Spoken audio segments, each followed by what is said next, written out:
Hello, welcome to Irish Football Fan TV. This is the final word from Luxembourg 0, Republic of Ireland 3. And Gary is here, fresh from Luxembourg. We're doing this a little bit of a day later because obviously you were flying back and everything at all hours of the morning. But here you are. How was Luxembourg, firstly?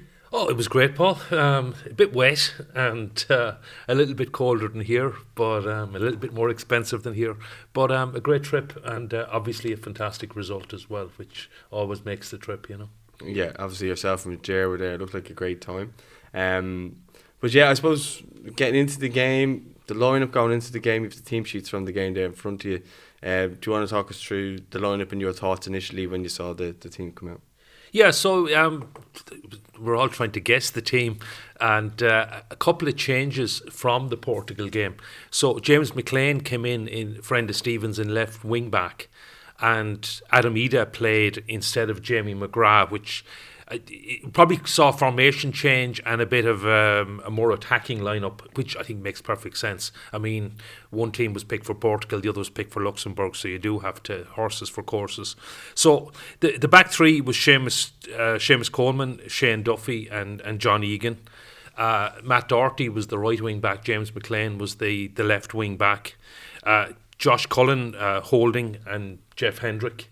And there was a front three of Chidozie Ogbene, Adam Ida and Callum Robinson. So it was a much more, I thought, attacking lineup because I think we had three, what I would say, attacking players on the pitch as opposed to just Dozie Ogbene and Callum Robinson against Portugal. Yeah, when I saw it, like I didn't expect McLean to come in for Stevens. I thought maybe he might go with. I thought because Seamus had played the centre back role, he didn't do as much running as he normally would have as a wing back. So I did actually feel like Seamus would play. So I was happy to see that, obviously, and he didn't pick up any injuries, which was great to see as well. So I thought he would actually play right wing back and Matt Doherty would play left. But like I wasn't upset or angry or anything like that. I could see what he was going for. It made sense. There was a balance to the team, and there was a good balance of kind of youth and experience as well. So it wasn't just a case of, you know, just going all out attack. There was experienced heads in there, especially at the back. I mean, at three, most experienced, although you probably wouldn't put John Egan in that bracket just because his international experience, in terms of his career experience, obviously it would, but in terms of his international, he's only started to really blossom now as a you know, first choice international. Centre halves do develop a bit later. I mean, John Egan is the same age as Shane Duffy. No, it's not. You know, but look how long Shane Duffy's been in there. He's been around long. You had Richard Keogh in front of you, John O'Shea. I'm just saying that it's probably unfortunate that Egan, maybe if Stephen Kenny was in charge back then, Egan would have been brought through quicker, and that's why I think a lot of the younger lads are delighted that to be brought through now, like the likes of Collins and Omobamidele and all, and they will have their turn, I'm sure. Omobamidele was a surprise for me as well that maybe he was dropped. I thought he would have came in because they had a good back three when he plays. You see, yeah, I don't know, was he dropped? I mean, he wasn't available for Portugal. He was injured, and then Seamus Coleman hadn't been available. Well, I'm not saying he was dropped in that sense. Yeah. He was injured, and then he was. But I thought he might come back in because there was such a fuss made about being injured and not injured. I think that goes to show how far he's come in such a short space of time, though, as well. Well, I think we've said it before. I mean, our big strength is in our defence, and I mean, there was question marks whether Seamus Coleman could play the 2 games in 4 days as well. I think in the centre back role he can. There's no problem with that. But then he goes back and plays Everton, and he's right back, and he's sprinting up and down. And he said himself in the press conference, like he rushes himself back. He doesn't do himself any favours. Well, he said it as you said. Yeah, he'll never turn down playing for Everton or for Ireland. You know. Yeah. And look, and that can be to his detriment. It can be to his detriment, but certainly it's to our benefit, and to really appreciate that he will run through a brick wall for us. As indeed, I mean, I wouldn't question the commitment of any of the players in our squad. There's a real. So, except for me, Paul. I suppose. Look, if people are complaining saying I'm being rude, I was doing the Twitter from the game, and I have all the chances and everything like that, so it's our best way of actually keeping up to date with everything that went on and analysing it that way, rather than me having to go and write it all down again and then go through it that way by looking at a sheet. So don't think I'm being rude, I'm just going through it. So the first minute, both teams take the knee, Ireland get us underway, and O'Benny went straight at them from the kick-off, and he did that the other night as well against Portugal. I think it was from the half. Yeah, look, he's got pace, he scares teams, and he's so direct, and I don't know. He's just. Well, look, I know him. I mean, I know him because we had him in. He played with Limerick, and it's just. I've said this so often, but it means so much to see someone I was watching in the Markets Field now playing for the national team, and he's such a lovely guy as well. But he really makes a difference, and he was a real find, even in those 5 minutes he got in Hungary and in the summer. I mean, he made a difference in 5 minutes, and Stephen can't leave him out now. And he's scoring goals. He's scoring goals. He's something that we didn't have and we don't have. And I imagine Rotherham are going to struggle to hold on to him. I mean, he can surely play at a better level than League One, although they're looking really good to get back to the Championship as well. Yeah, no, I think as well as that, Stevens deserves massive credit because he chased him up all that time when he was injured and stuff like that. He chased him up and made sure that he was available.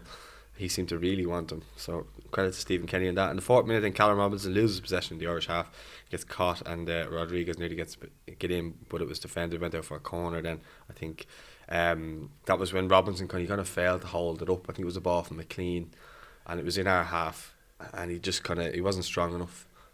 Tries to turn on it, and then Rodriguez. As a general thing, I think we did give the ball away a bit too much in the first half. No, they did as well. I think both teams in the first half did struggle to hold on to the ball. Yeah. Then in the 8th minute, then with some good play there, starting out from Bazunu into Coleman. Cullen does well, gets it out to Doherty. Great ball up the line then to Ogbene. And he hits a cross. It was a bit of a poor cross, but it came to Callum Robinson. I'm sure you remember, on the edge of the box, a left-footed strike. The keeper made a good save for that one. I thought he done well to get the strike off initially, but he kind of hits it into the ground. Yeah. And maybe if he got a cleaner strike, it might have gone in. But it was good play by Ireland, and we just, as I said, it came from the keeper all the way up to the edge of their box. Yeah, and he was their reserve keeper as well, because their first choice keeper, I think, was injured or something, so or unavailable anyway. Maybe we could have loaned him a goalkeeper because we have so many good ones. We did. Actually, I thought their keeper. I said it on Insta on the night, but I thought their keeper actually did very well. He was.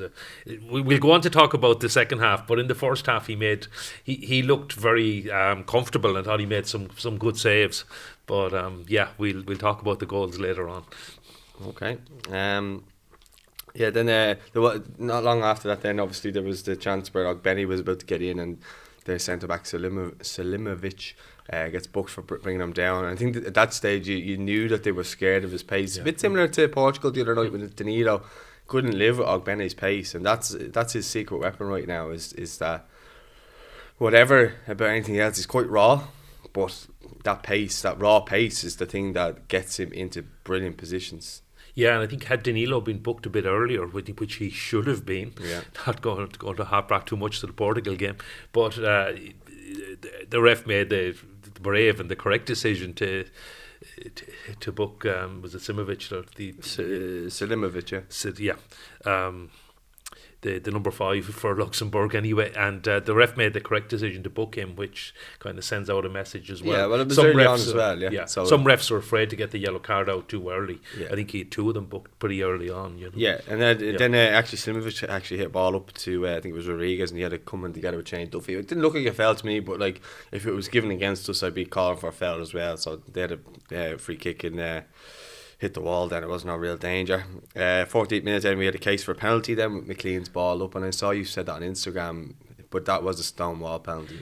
Was it a stone wall? Yeah, I mean, I was looking at it. He shoved him in the back onto his arse. Okay. It was a stone wall penalty. It should have been. It was a great ball by McLean. He actually impressed me on the night. I thought he'd done very well. He did very well. James had a great game, and I was a bit surprised he got the nod over Enda Stevens, but justified it. Certainly justified it. Played really well. Yeah, I mean, looking at it, I was in the other half of the pitch, so I was quite a distance away. But looking at it and looking straight on, to me, I said, well, if it was outside the box, it's given as a foul every day of the week. And why is it the laws of the game aren't any different in the penalty area for what's a foul and what's not a foul? But some refs are a lot more reluctant the Will Keane thing the other night as well. Similar. Well, that's another one. Yeah, that he would have got away with that if it was against the centre half instead of a goalkeeper. But again, and all he did was stick out his leg. Yeah. Anyway, but that wasn't given. Stephen Kenny was fuming with the 4th official, and rightly so. You probably saw that. Then the 16th minute, then we have excellent play by McLean, and Ogbene does well. Excellent on the left to get into the box, despite he was tugged twice there, but your man should have been probably booked as well, the fullback.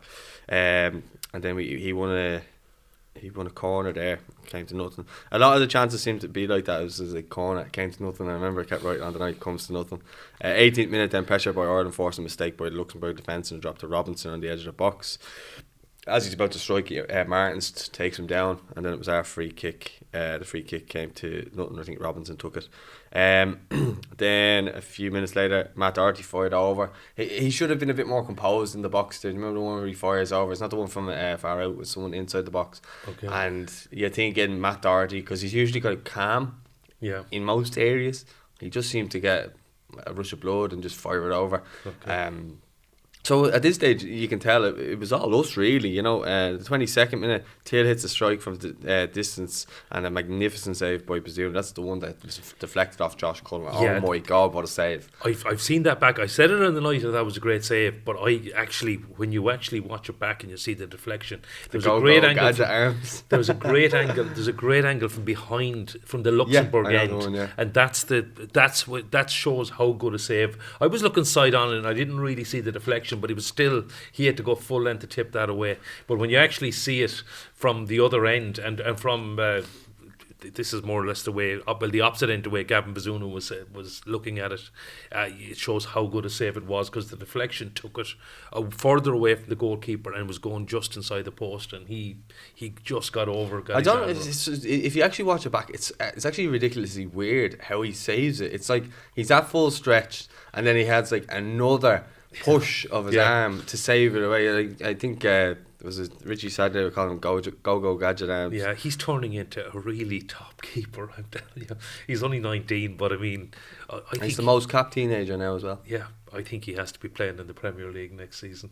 Yeah, well, I think he'll be on loan to a Premier League club, or else back at City at number 2 or something like that, because he's just doing so well for us. I mean, you can't even, and we have the number 2 at Liverpool as our number 2 as well, but you couldn't. I'd like for the two of them to just actually join the club and make their own. Like if he got in at City and he's winning Premier Leagues every year, absolutely love that.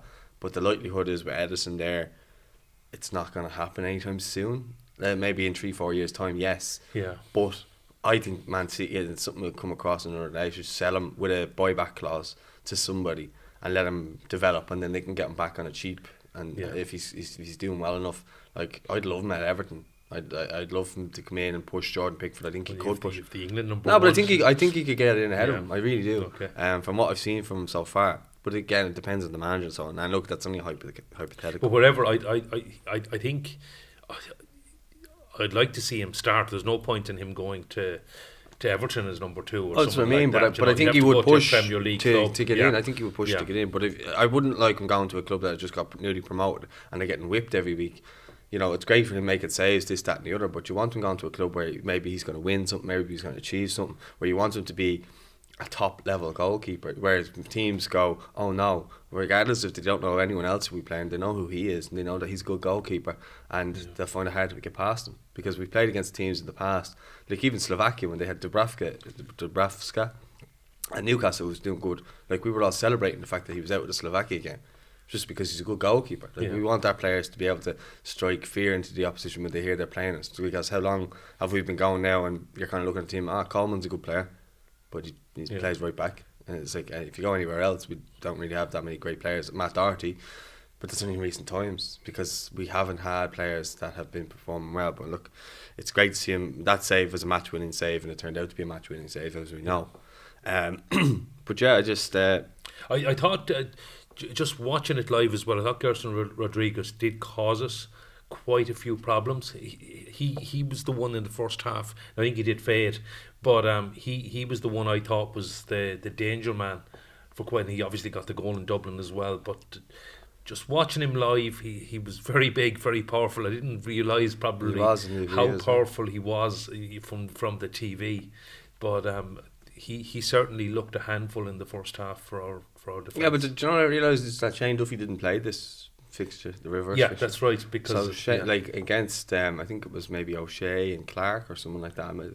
I could be wrong because it was a while back now. Duffy for me seemed to have him in his pocket. Like I know he was causing problems, but Duffy didn't seem like he was in any way losing that battle. He might have been lively or whatever, but I thought Duffy, he looked comfortable throughout. That was look, that's me watching off the telly.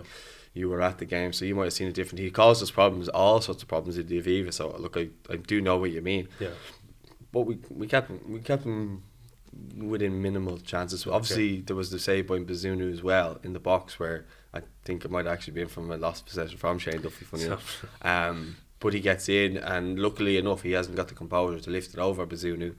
And Bazunu makes a good save there as well, which probably went a little bit forgotten because of the brilliant save he made from Till. I think that was either later on or before. But anyway, he made 2 big saves that on another night, if that first goal goes in, they shut up shop. We find it struggle to break them down. But look, had we gone 1 down in the first half, I think it could have been very different. You know, that's then having the 31st minute, then mostly been Luxembourg in possession, but not doing much with it. Gerson Rodriguez. And then Josh Cullen makes an important block from Sinani. Bazunu collects the ball and urges the Irish defence to calm down, because at that point we were under the cosh. But we just we were panicking and kicking it away and forcing our own mistakes a little bit. But that did change. Then it said that McLean went up the other end with a good cross out for a corner. Comes to nothing.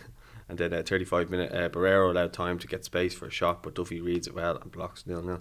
37-minute Coleman carries Ireland up the pitch, gets it to Doherty. That was the bit where Coleman, he kind of made from the centre half and made a good run all the way up to the right wing. Now I was kind of saying that it was like he passed the ball to Doherty, he kept almost past it, and then Doherty was up in the corner, but then Doherty found Robinson with a good ball, but no Irish player attacks it. McLean wildly swings right foot at that stage. It came to nothing. I think it went there for a goal kick.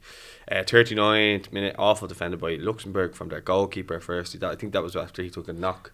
Yeah. He tried to Robinson, shot left foot blocked, then Martins passes straight to Ogbani on the edge of the box, and he fires a very powerful shot. That you know, if he hits that anywhere but the goalkeeper, that's probably a goal. Yeah, it was still a good save. It was kind of straight at him, but it was just above him, wasn't it? Yeah, it looked like it's one of those where you don't know a whole lot about it, but it looks like a good save, I think. But it looked a good save to me now, Yeah, well, look, he tipped it over the bar. But we needed at that point to start capitalising on their mistakes. And we didn't in the first half. 42-minute ball, one high by Cullen. Ida gets it out to McLean, finds Robinson, flashes the ball across, but it goes out for a Luxembourg throw-in. I'm just looking here at some of my spelling mistakes. It's atrocious from just typing quickly.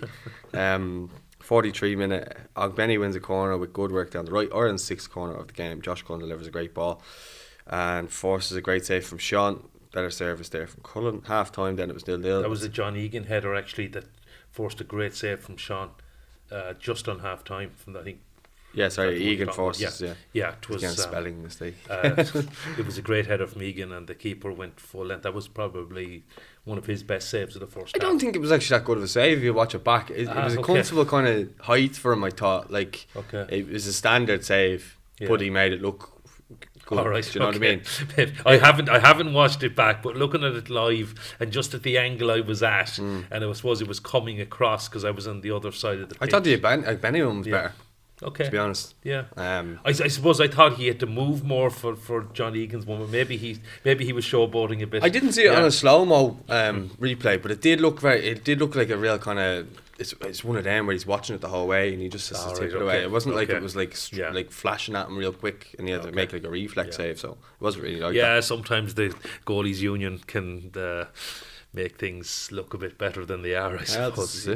Then half time, 0-0. We're forcing errors with our pressing. We just can't get the ball in the net. We need to score first. Bazunu says we're unreal. Thoughts so far. That's what I had at half time. At half time, how are you feeling being at the game, considering the chances we had, considering the chances they had? Were you feeling optimistic? Because I know watching it at home, I was like, we need to score first here, or it's going to go away from us completely. Yeah, I kind of felt we need. Yeah, the first goal. It was one of those games. The first goal was going to be absolutely crucial. I mean. Yeah, our pressing, as you said, we did cause them problems. They did give the ball away, but we gave the ball away a fair bit as well. And there was a lot of good blocks from both sides. I mean, there was a lot of, I think, if I looked at the stats, I think both sides had at least 3 blocked chances, as well as the saves from the goalkeepers as well. We were on top in possession, and clearly we had more attacks than them, but they were dangerous as well. And it needed the breakthrough, it needed the spark, and just needed something to happen. Yeah, I like earlier in the campaign I would have been very worried, but as time has gone on since probably the Serbia game, I always feel like we're going to score later in the game. We always tend to score later in the game. And I felt as though the chances were there for us. And I think now, the way Callum Robinson's playing for Ireland, I think we're always in with a chance. And you always feel like you're in with a chance when Shane Duffy's on the pitch. And probably John Egan as well. That they're going to get something. Do you know what I mean? You always look, we're always a threat from set pieces. But, you know, I mean, I mean, this is where in recent weeks Callum Robinson has come more to the fore. But if your main threat for goals is John Egan or Shane Duffy from a set piece, I mean, the better or even the average teams can negate that, or they can. Yeah, but I think what the best thing is we're adding goals from everywhere now. We've actually scored 20 goals this year, which is phenomenal. I mean, it's not that long ago we were talking about having a goal scoring issue.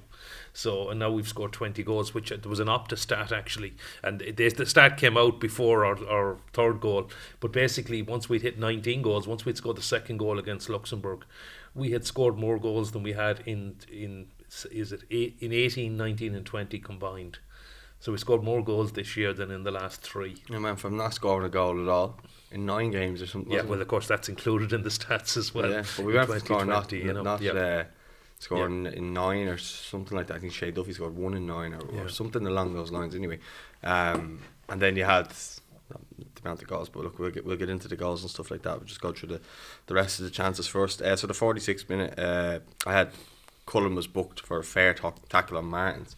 He won the ball. He actually won the ball, and I thought the ref was very harsh on that. Gave Cullen a booking, but just because I feel like we might gloss over this and we might not forget to touch on it. But what a campaign Josh Cullen has had. He's become. Look, he's been excellent, and he's made that position his own. I mean, we're not even talking about anybody else for that. Nobody will get near that position for a few years. And we just hope he just stays fit and keeps performing. And he should stay at Anderlecht too, because that's where he's playing week in, week out, and he's their go-to guy in midfield as well. Yeah, the only thing about that, and I was actually talking to Ger about that on Saturday night, and no, I don't think this is going to happen, but Ger was talking maybe he got to move to Bruges with the top team, but there's too much rivalry in Belgium, I think, between those two. Anderlecht are no longer the team. I mean, when I was growing up, Anderlecht were winning European trophies. And they're not probably even, when I was as well. Yeah, they're not even a top team. A top team in Belgium anymore. I mean, they're not playing. They just have the name, yeah. They have the name. They're kind of a mid-table, and I just wonder if he could get a move and probably stay on the continent though, because he might be lost a bit in British football. And one of the other things I suppose Ger was reckoning was, would West Ham sign him back if Declan Rice moved on? But I don't know. I think he really suits the continental game, and just I think what you're saying is right. Like what I more meant him playing at Anderlecht was more that he stays somewhere he's first choice. That's more. Oh yeah, no, that's important. That is key. That he's playing week in, week out. Because I think that's why he came on so much. Yeah, and Anderlecht are, don't get me wrong, they're still a massive club, and maybe they're coming back to their former glories. But he might spearhead that too. Yeah, they're off the pace a bit in Belgium though. I mean, Bruges are the standout club, and Standard Liège. Yeah. What I would say though, Gary, is Vincent Kompany's been a good coach for him, and he seems to be getting better every time we see him, especially for Ireland. And whether that's down to Ireland's coaching staff or Vincent Kompany, I'd imagine it's down to both. Well, he's definitely let's just make the obvious. He's been superb for us, and he's a mainstay. And I did speak. I mean, in generally, we are really, really good at the back, and with all the goals we've been scoring, we needn't forget that we've got a top class keeper. We've got whoever plays, and we've got options. We've got a very good 3 at the back, 2 good wing backs, and Josh Cullen sitting in front of them. And I mean, we haven't conceded a goal now in 4 games, and in how many hours of football? So. And he's a key part of that too. He is a key part of that. He is the kind of the front line of that, sitting in front of that defence, and he links the attack as well. And from his passing is excellent. That's what I mean. Yeah. So yeah, just shout out Josh Cullen. In the 48th minute, then I have a sloppy play on the right hand side of the defence, and the ball drops in a glorious position. That was the one for Rodriguez. And he hits a simple shot at Bazinu, or to go up the other end, and Hendrick fires over, getting in a great position. more composure there, and maybe it's 1-0. Do you remember there was a ball long Yeah, ball. it was a great run. He made a great run on that. He beat a player and just kind of blazed it over. He was a bit, like off balance, yeah, maybe he just steadies just a bit himself to the right of the goal. Yeah. So. Look. Then 51 minutes there, the sub Borges went off, and Deville came on. He was a bit of a handful as well when he came on. 52nd minute, Cullen wins the ball, and Martin slips ball to Hendrick, and Doherty fires an effort over the bar. I think that was the one where Doherty struck it from distance, and it went over the bar then. And then in the 54th minute, Luxembourg had the ball in the net in Sinani, but the ref brought it back. It was a foul on Shane Duffy, but they weren't happy about it. I was in the stadium. I thought it looked a foul, but it was a long time in the stadium. It was a long time before we realised it wasn't a goal, and it was quite a bit of celebrations going on with their fans and everything. And then they got really frustrated when they saw the referee was. There's a bit of a rivalry now between Ireland and Luxembourg. It's like the Ryan Johansson derby, where they're unhappy that Paul, we got him. We're not getting into a rivalry with Luxembourg, please. Well, so that's probably why they were celebrating so much, No. But it was glorious to see that the goal was not given. And our rivals are England, right? Okay. Well, what I would say is the manager was trying to make a point as well. But anyway, that's a story for a different day. Actually, their fans, I'm pretty sure, I meant to check this, I'm pretty sure their fans were chanting England quite a bit in the first half to taunt us as well. Well, there you go. So you're trying to play it down. Well, anyway, so then where are we then? I have, this is 55th minute. Duffy's booked for winning a header on the halfway line. Duffy seemed to have his hand on Deville's head. Quite a soft yellow card. That was one where he literally was going for the ball and he just kind of placed his hand. It was all in the movement of going for the ball. I think that might have been a build up. Sometimes players can pick up a yellow card from not just that foul. It was soft on its own, but I remember they were mourning quite a bit as well because they had picked up a couple of yellow cards early on. And Shane Duffy Shane Duffy had a foul not long after one of their yellow cards. And if I remember, they were moaning at the referee. I think Gerson Rodriguez actually flashed one of the up. I hate to see players put their hand up with an imaginary yellow card. So I think Shane might have got that for... I don't know. I mean, I'm guessing on this one. He might have got. He was fuming though. If you just look at it in isolation, it's a very soft yellow card. 60-minute effort by Sinani for it over. A lot of playing around in front of Ireland's defence, but not really amounting to anything. 64th minute, Robinson was fouled by Jans. The ball is crossed into the box with McLean and causes confusion with the Luxembourg defence. That was the one where he hit with his right foot. It was like a cross kind of shot, and the keeper panned it out. At that stage, the keeper was looking a bit dodgy then at this point. So obviously Jason Knight came on, and it made a huge difference coming on for Adamida.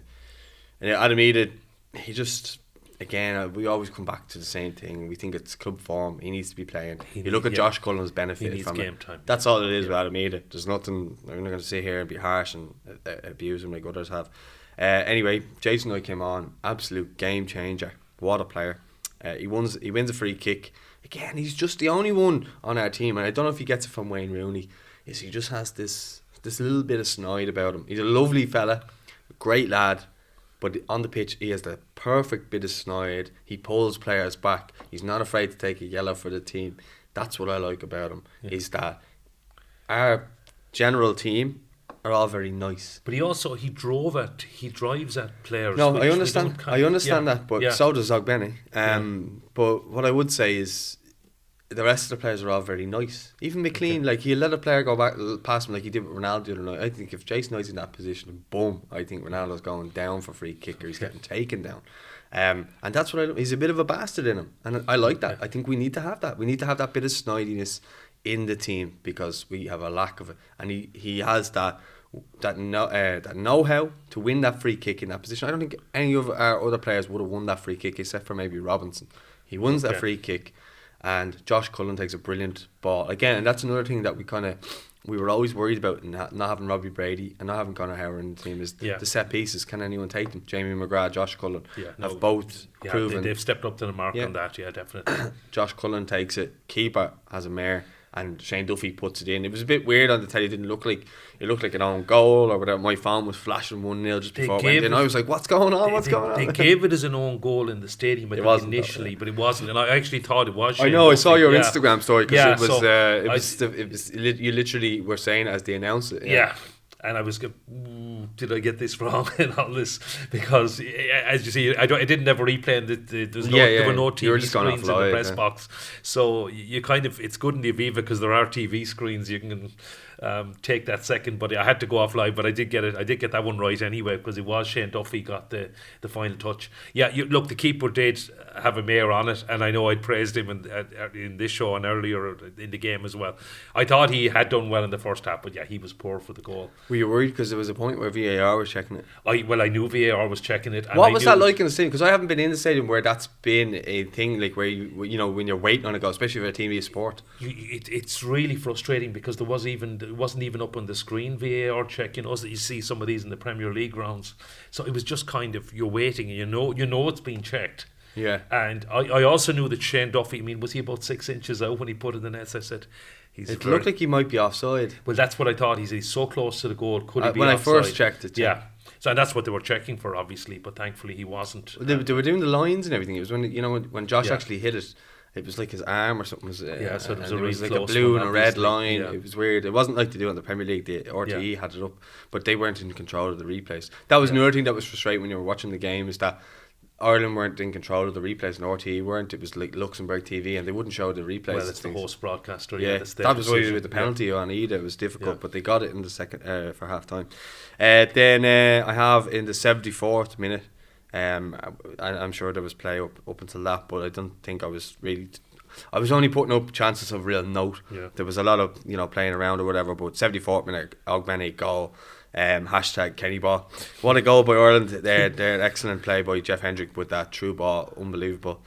Jason Knight with the composure. But even Ogbenny won the ball, I think, initially as well, and gave it to Jeff Hendrick as well. So he was involved at both ends. Yeah, and then he makes that run. He makes the run. And it was, I gave him a lot of credit for the way he finished the ball, because I think if he rolls that, it hits the defender. The fact that he scoops it a little bit up over him, it was a clever finish and great kind of thinking at the time, instinctive thinking at the time to put the ball in there. But the three players involved in that goal to create the goal. Firstly, great run by, well, as you say, great winning back the ball by Ogbenny, but a great run by Jason Knight. A great ball by Jeff Hendrick, and that was a lovely pass. And then the little spin around ball. The flick from Jason Knight was just And then and the celebrations and obviously because you were there with the fact that they were celebrating with the fans. Oh no, that was. I think everyone became a fan of the orange jersey there and then as well. It was brilliant. No, it was that was a special goal, and particularly as well because the Luxembourg manager had been on about our long ball British style of football, and I think that goal kind of sums up. Well, it's definitely not your traditional long ball, hoof it up to the big man type of goal, Yeah. Well, look, and this is like we've been just wanting to see this for so long. We've been doing this like I've been doing this 4 years. You've been here about 2, nearly 3, I'd say. And we've never really had that much to celebrate. We've never really had, if we celebrate friendlies, we get stick. If we celebrate a win, we get stick. But this time around, we're watching our team 2-0 up in a qualifying game. It's only Luxembourg, it's only this and that. But like it was actually great to see us. It was still great to see it, and we'll still take it and enjoy the moment, But this is the first time in ages that we've been playing good, enjoyable football, and we're getting results as well. Whereas before it was good, enjoyable football, but not getting results, and people were just looking at it going, "Oh well, we lost 1-0, we're shit." Whereas now everyone's saying, "Oh, these young lads are good, give Kenny a chance." All this type of stuff. We'll finish on Kenny in a minute.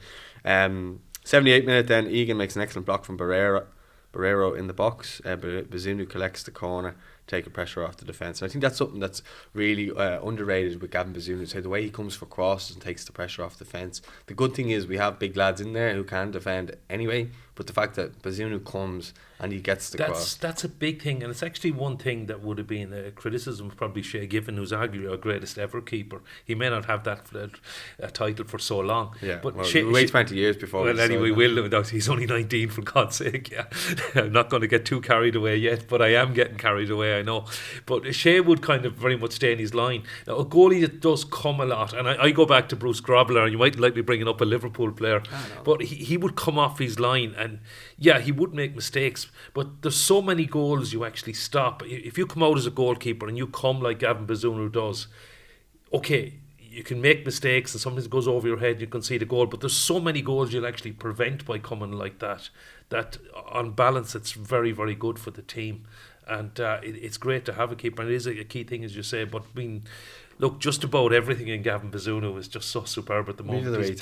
His distribution, the mature head he has in himself for 19 years of age, and the saves he makes. And I mean, it's he seems loved now. Like, you did see when he first came in, every time he made a save, Shane Duffy was going over and nearly kissing him. Every time, everything. I was kind of getting sick of it at one stage. Okay. It's like, all right, we know he's doing well. You don't have to keep. But even the whole squad, there's a real togetherness. And I go back to that goal celebration. I mean, look, the whole team were nearly there in the corner. You know, there is a. But they look like they were enjoying it. Like, they really, the smiles on their faces. They are loving it. They are enjoying it, Paul. There's no question. I mean, you can see it.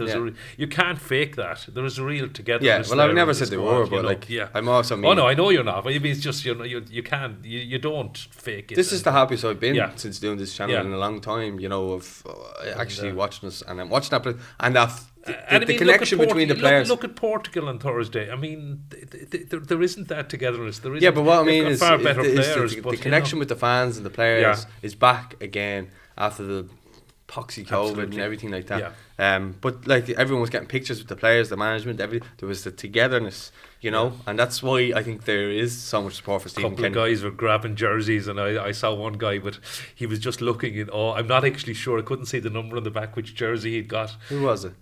George? No, just one. No, George got Jason Knights. George got. It wasn't George. Yeah, no, George got Jason Knights. I Kieran got Robinson's. See that? I didn't know this guy, whoever he was. He was a young enough, but he was an adult. He was in his 20s, but he was just looking in, and he was in the home end, but he was an Irish fan, and so he got it in kind of the main stand, and but he was just. I just the sheer delight and the joy on his face. That's what it's all about. Though. Yeah, it is. And I mean, look, it was great to see. I mean, anyway, it was just amazing. You know? Yeah. Well, just to finish off, so we got 82nd minute. Matt Doherty makes a great run down the right, receives it from Robinson. Took too long, and the defender raised it. It went out for a corner. That was one where you got into the box. He tried to skin him, but he was too obvious in what he was going to do. Knight kicks the ball away and gets booked. See what I mean about being snide? Because at that stage, Luxembourg were trying to get on it, because they were trying to hit us on the counter, and Knight kicks it away. But that's what I mean about that snide. That's what we need in the team. And he will take yellow cards. He's not just stupid. A bit of cynicism and whatever. Yeah, but he's not stupid as well. Like Stephen Kenny even said it. He takes on information really well, and you know, he does stuff like that. Like, he's not going to do that if he's obviously on a yellow card or if he misses the next game. He's not stupid. Like, but what I will say is he's a know-how, and he's not an idiot. That's what I will say. And he's obviously learning stuff like that off Rooney. He was an out-and-out winner and won things. And, you know, he's already said. And I mean this is a compliment, but maybe just the way the Italians do this, and the Italians defend, and what they're masters of the dark arts as well, and they just know they know when to make the foul, to kick the ball away, to feign injury, whatever else. But just, not in a very obvious way. No, exactly. You know, but they're just the know-how, as you say. Just I think he done it. I think he done it against Hungary or Qatar when we played them, and they were on the counter attack, and he just pulled someone's jersey back, and it was a friendly, but he didn't want to lose, and he got the yellow card. And it's just stuff like that. It's simple things that enough of us, too many of our players don't do. 86th minute player of the match given to Ogbene. For me, I said it would have been given to Jason Knight, but I called him Jaden Knight because I was typing so fast. Because he came on, set up the free kick, and then he set up the second goal. And then a minute later, James McLean bombs down the left hand side, spots Jason Knight making that run into the box. Shows unbelievable composure to find Callum Robinson, who probably won't score an easier goal in his life. Puts it on a plate for him. Very unselfish as well. Yeah, because he could have. I mean, he was a great. He kind of pulled away from his marker to get lots of space. James McLean had made a great run. But he was pointing into that area. McLean spots him. No, and he it was pinpoint ball by McLean. Yeah, it was, and a great run and ball by James McLean. Great and very unselfish from Jason Knight. And as I said, Callum Robinson couldn't have missed. I'd have put that in myself. Yeah, I think there was there 14 goals leading up to that one, or was the one before that? It was one or the other. At that stage, then game set match, everyone buzzing. I think it was game set and match at 2-0 realistically. But it's okay. It was, but that was But if we that was the icing. That was the icing on the cake. Well, if we conceded at 2-0, yeah. If Jason Knight doesn't kick that ball away, maybe no. I think even the first goal I think was absolutely crucial in that game. But I know what you're saying. At 3-0, it was just the icing on the cake. It was just party time. At that stage, everybody could relax. Everybody was delighted. Everyone wanted Robinson to score. Everyone wants Robinson to keep scoring and get closer and closer to Robbie Keane's record that he's never going to break. But we wanted to get closer to it anyway. Maybe get close to Niall Quinn's or John Aldridge. Yeah, what Shane Duffy's only 50 something behind now as well. Well, he's only 61, I think. I think Robinson might be level with Shane Duffy now, which is mad. Because you think of Shane Duffy and you always think he's scoring for Ireland. It's because we score so little. But look, if Robinson can keep doing that, like he'll go down as an Irish hero when he retires. If he can keep going the way he's going now, he's key to the way we play. He's brilliant down at Central. We've been calling for him from Central since the start of the campaign. He's played there now. He looks born again. He looks like he's loving life. And the team looked like they're loving life now. He made late subs then and brought players on. Troy Park came on, Omar Bamidele came on, Alan Brown. Alan Brown was on for the third. He was on for Josie Ogbene. Yeah, and then Howard came on as well. Robinson, Doherty, and Cullen all went off. Then was just 90 minutes additional time, 2 minutes. There wasn't much else after that. It was a fantastic win away from home. What are your thoughts? Yeah, it was. I mean, it was great. It was a great night and great night, Jason Knight. Great, exactly. Great the night dark night rises. But it was a great win. It was a great way to end the year. Real positivity, and I think it's more or less a done deal now. Stephen will get a new contract till the end of the qualifiers for the Euros, and we can just look forward to next month's draw for the Nations League. Yeah, I think the biggest and most annoying thing is that no matter what Stephen Kenny seems to do, he still gets no praise. It's very annoying because he's turned things around. And you look at how bad it was. When he took over from Mick, I can't do this, he can't do that. We didn't score for so long. And you look at how much it's changed. Now the players and personnel have probably changed as well because he's only recently had the team that he's wanted to play on a regular basis in recent months. Look at the results now since he's had those players. And that's one thing I would say, is that to people who are giving him stick and saying he's out of his depth, he didn't look out of his depth against teams like Portugal and Serbia when he was coming up against top level coaches. I wouldn't say a man from Serbia is top level coach just yet, but he's done well. He has a good side. I think Pixie's got. I'd be more questioning the Portuguese coach than the Serbian coach. Stojkovic has done. He's only come in this year. I think he's done a superb job. There's still a lot to prove because that Serbia always, they always have a great squad, but they never really do anything with the squad that they have. I think that they always underachieve as a nation, and it'd be interesting to see if he does. But what I'm saying is with Stephen Kenny, what he has, and we look at the players and the clubs that they're at, and that if you look and examine that to previous squads and people are comparing them to previous squads, it's unfair to do that because a lot of players like Ogbene, League One as you say, Derby County for Jason Knight. I think the way to look at it, Paul, is he getting the best out of the players we have? I mean, that's what you've got to expect of a manager. Yeah, and I think he is now. And do they love playing for him? Absolutely. They absolutely do. And the fans love him as well. Particularly, and I mean... the fans that go. Well, okay, yeah. Well, you see, this is the kind of the interesting conundrum. He has massive support. I don't remember, actually, a manager having that level of support from the match-going fans. But likewise then, quite a lot sniping on from the TV or from social media or very much against him, which is Faceless accounts. it's strange. But it's not. They're not necessarily faceless. I mean, there are Any of the ones that say it to me are. people. Okay, no, but there's people have say it that I know on Facebook and everything like that. Some people pass the comments as well, and but I mean, the fans are also, they're not just showing their support at the games, they're actually showing up. I mean, the one that shocked me was we sold out the Qatar friend, and it was a 50% capacity, but we sold out Qatar. I mean, that was what, 27,000. We would have been lucky to get 10, 15,000 at that a couple of years ago. And I reckon the season ticket sales are going to go really well, which will be an interesting bellwether as well. But yeah, but I just mean like even Liam Brady's like, oh well, look at the caliber of the teams, we need to start getting results. Well, he did start getting results towards the end as well. But again, I go back to the players that we have in comparison to what other ex-players are comparing it to, is that they're comparing it to when we have players playing top level in the Premier League. Most players were playing in the Premier League, and you had the odd one or two which were playing in the Division 1 then, which is now the Championship. And that's what they're comparing them to. Yeah, well, I think I think it's no comparison. Yeah, well, I think the main thing is, I think there's no doubt at the moment, in recent months, he is getting the best out of. Yeah, but what I will say as well, they Gary, like playing for him, and that's. Yeah, but what I will say as well, just to add on that, is you look at how we're playing, and as you say, he is getting the best.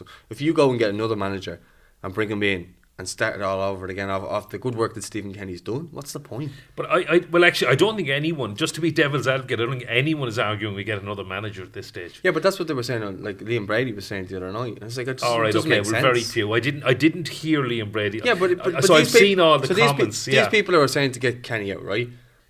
Who do you bring in then? Do you bring in a Chris Hughton who's just been sacked from his job, and bring him in and go revert back to the way we probably played under Mick McCarthy and stuff like that, conservative way which he probably plays, and then it just doesn't make any sense. Stephen Kenny has done very good work to bring through a lot of these players now who have international experience now going into this next campaign. We've got a Nations League campaign to look forward to as well, and some friendlies to play some players who maybe didn't get as much of a chance towards the back end. Players like Troy Parrott and Nathan Collins, these types of players who deserve a chance to get a bit more recognition at international level, who maybe just are on the cusp but just not right there just yet. Yeah, no, I think that is the final word on it. Yeah, I don't think there's any doubt he will get a new contract, even if there aren't. I don't think there are that many Kenny out people left. Maybe some people say wait and see, but I reckon he's getting the new contract now, and that'll probably put the discussion to bed for 2023. Yeah, well, sure, this is it. I know you're in a rush now, so we'll let you go. Let us know your thoughts on everything we discussed there in the comments. Don't forget to like the video. Don't forget to subscribe and stay tuned for some more content. We'll speak to you soon. Take care.